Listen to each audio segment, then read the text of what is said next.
Depuis plusieurs mois, les serres maraîchères de la commune de Vire-Normandie produisent des légumes pour les cantines des écoles. Le vendredi 6 juin, une conférence de presse a eu lieu en présence des élus, du jardinier et du chef de la cantine centrale pour faire le point sur l'avancée du projet. C'était un projet municipal qui arrive un petit peu au bout, même s'il reste encore pas mal de choses à construire. Mais très fier que ce projet puisse enfin émerger. Ça fait 4 à 5 ans aujourd'hui qu'on est sur ce projet. Et aujourd'hui, on arrive au bout et concrètement, les enfants aujourd'hui de la cantine scolaire et de la cantine centrale retrouvent des légumes qui sont ici produits dans les serres maraîchères de Vire-Normandie. Et c'est un chouette projet. Marc Guillaussou, jardinier, nous présente les différents légumes en production dans les serres. Par exemple, en ce moment, là, ce qu'on a ici, c'est les premières tomates qui commencent à rougir. Donc c'est une variété ancienne, c'est la précoce de Quimper.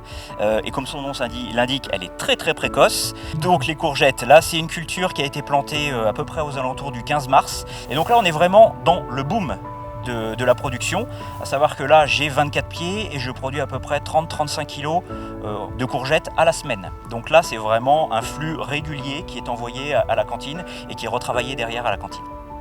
Donc là on a un exemple d'un pied d'aubergine. L'aubergine, la question qu'on se pose toujours c'est pas est-ce que je vais avoir des pucerons, c'est quand je vais avoir des pucerons. Le puceron c'est un ravageur qui peut faire énormément de dégâts, notamment quand il attaque les feuilles en tout début de culture. J'ai évidemment eu du puceron.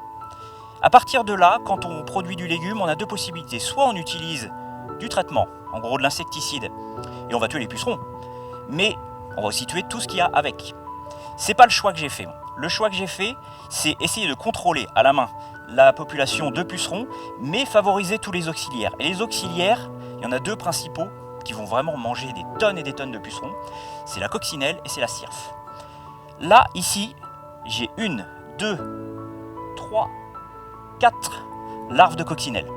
Une larve de coccinelle, ça mange 100-150 pucerons par jour.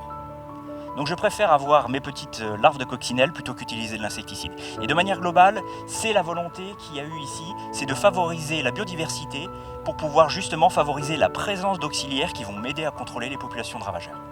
Le chef de la cantine centrale nous explique le fonctionnement de la collaboration entre les serres et la cantine. On est en train de mettre ça en place avec Marc et du coup il nous livre nos petits légumes le matin.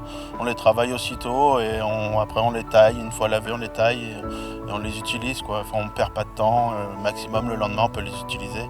Donc c'est chouette, on a des produits frais, locaux, on est tous gagnants. Les enfants apprécient-ils les légumes frais des serres ? On essaie de leur faire découvrir de nouveaux goûts, de nouvelles saveurs petit à petit. Pour l'instant, on est plutôt sur des légumes habituels, mais on va travailler, réussir à faire leur montrer encore d'autres choses, leur faire découvrir d'autres saveurs. Et, enfin, c'est que du plaisir pour nous, pour les enfants à la fin, c'est vraiment le but. Quels sont les avantages ? Il nous livre, on a la petite fraîcheur sur la salade. Enfin, on peut pas avoir plus près, plus frais, et ça se retrouve dans l'assiette. Ce projet municipal permet d'approvisionner les cantines en légumes frais et locaux. Les produits passent de la serre à l'assiette pour le plaisir des petits comme des grands.